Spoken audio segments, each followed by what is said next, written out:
حركة نجم الهلال مالكم تثير الجدل. موقف سالم الدوسري من نهائي كأس الملك. موقف جيسوس من رحيل نجم الهلال السعودي في الميركاتو الصيفي. الأسبوع المقبل نيمار يدخل المرحلة الخامسة.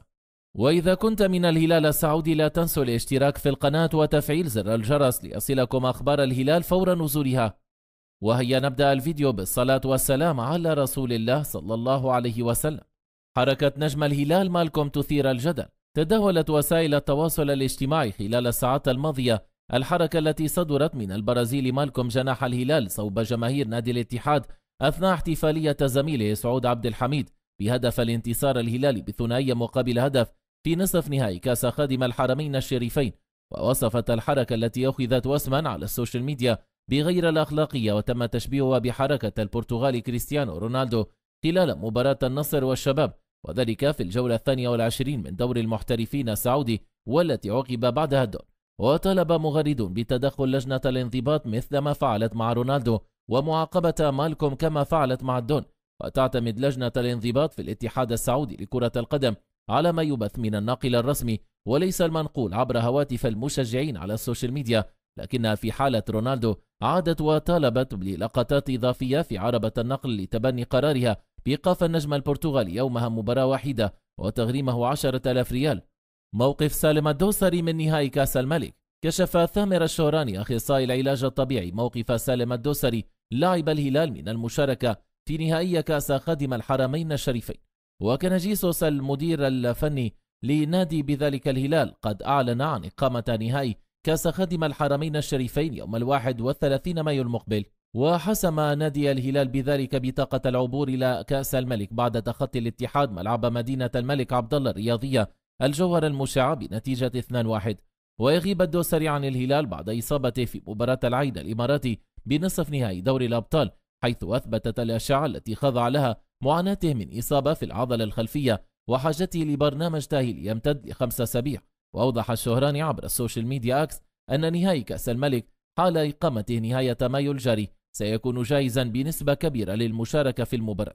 ويخضع الدوسري لبرنامج تأهيلي تحت إشراف الجهاز الطبي في الهلال للعودة من إصابة العضلة الخلفية التي تعرض لها أمام العين الإماراتي في إياب نصف نهائي دوري الأبطال. ويذكر أن الدوسري من المنتظر غيابه عن مواجهات الهلال في دوري روشن السعودي، وحال عودته سيكون أول ظهور له في مباراة نهائي كأس الملك ضد النصر أو الخليج. موقف جيسوس من رحيل نجم الهلال السعودي في الميركاتو الصيفي. فجرت تقارير صحفية سعودية مفاجأة من العيار الثقيل بشأن حقيقة رحيل نجم الفريق للهلال السعودي خلال فترة الميركاتو الصيفي المقبلة. وكشفت صحيفة الرياضية السعودية بأن هنالك عرض رسمي من فلامينغو للتعاقد مع ميشيل ديليغادو في الميركاتو الصيفي القادم، مؤكدا على أن الإعلام البرازيلي. وأضافت الصحيفة أن النادي البرازيلي كان مهتم باستعادة ميشيل مرتين، الأولى صيف 2022 أي بعد 6 أشهر فقط من التخلي عنه، والثانية من العام الماضي. وانضم إلى الهلال يناير 22 قادما من فلامينغو البرازيلي، حيث سجل 18 هدف وصنع 22 آخرين خلال 95 مباراة رسمية في مختلف المسابقات. الأسبوع المقبل نيمار يدخل المرحلة الخامسة. يدخل النجم البرازيلي نيمار جونيور لاعب فريق الهلال الأول لكرة القدم المرحلة الخامسة قبل الأخيرة من برنامجه التأهيلي الأسبوع المقبل بحسب ما ذكرت الرياضية. وتعتمد المرحلة قبل الأخير على تقوية العضلات وتدريبات نوعية على الكرة والجري والسرعات.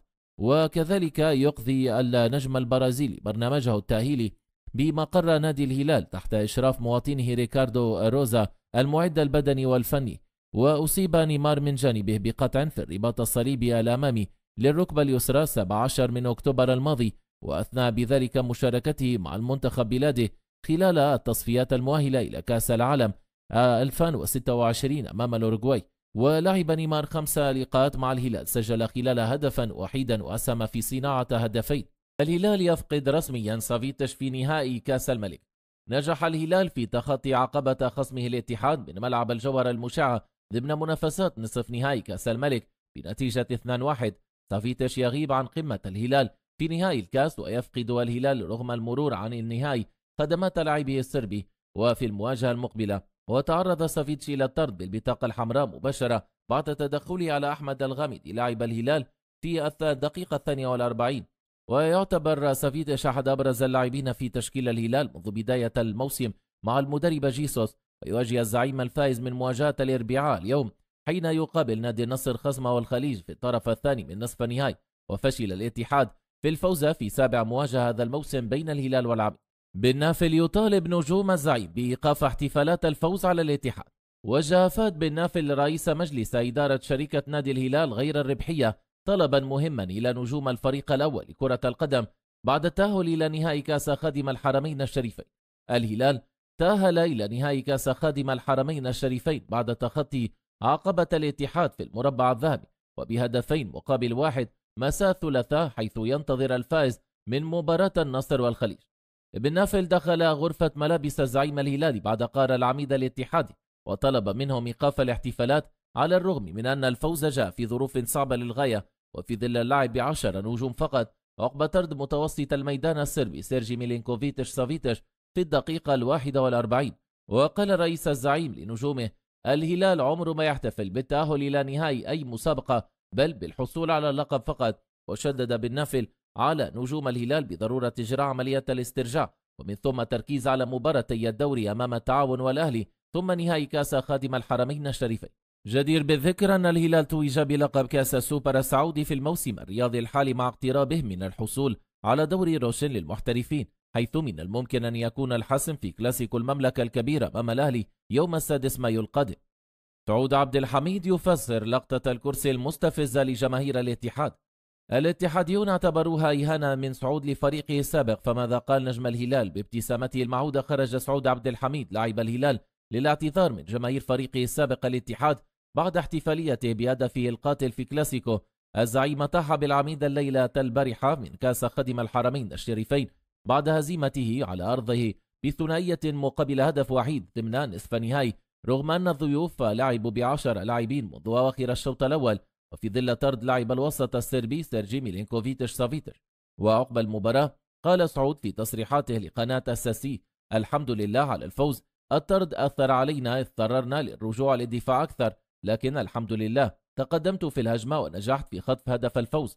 وحول احتفاليته الغريبة بعدما سجل هدف الفوز إذ قام بحمل كرسي ثم الجلوس عليه، أوضح ظهير العميد السابق: هذه الاحتفالية لا ترمز لشيء، فقط رأيتها في الدوري الإنجليزي وقلتها خاصة من اللاعب محمد قدوس ويست هام يونايتد، لكن في الأخير قمت بالاعتذار للاتحاد وجماهيره، أنا لم أكن أحتفل بالأساس فقد جلست على الكرسي. أسوس لجماهير الهلال بعد الفوز على الاتحاد. أعرب البرتغالي جورجي جيسوس المدير الفني لفريق الهلال عن سعادته بالفوز على الاتحاد في نصف نهائي كأس خادم الحرمين الشريفين. وقال سعود عبد الحميد: لديه إمكانيات وقدرات بدنية فوق العادة، في الدقيقة 90 يستطيع الركض بسرعة كبيرة، زال أمامه العمل ليتطور وهو تطور دفاعي وهجومي، لديه خصائص رائعة ويستطيع التطور بشكل أكبر. وتابع: أشكر الجماهير، وقفوا معنا بشكل رائع، وبالرغم أننا لم نلعب على أرضنا ولكن شعرنا بدعمهم،